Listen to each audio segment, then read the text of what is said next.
पुण्यावरून निघालेल्या ट्रॅव्हल्स बसमधून 3 लाखांच्या कपड्यांची 2 बॅग चोरी। बस बुलढाणा शहर पोलीस ठाण्यात जमा। बुलढाणा शहरातील पाळनाघर परिसरात राहणारी एक तरुणी काल रात्री पुण्यावरून संगीतम ट्रॅव्हल्समध्ये बुलढाण्याच्या दिशेने प्रवासाला निघाली होती।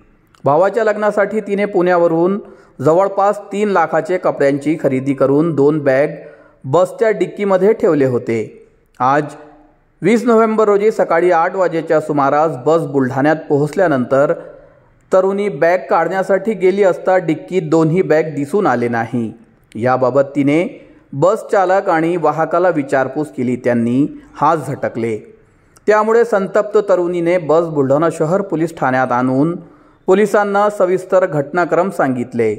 पोलिसांनी बस ठाण्यात जमा करून घेतली आहे। याबाबत तपास सुरू असून गुन्हा दाखल करण्यात येणार असल्याची माहिती पोलिसांनी आज सायंकाळी 6 वाजता दिली आहे।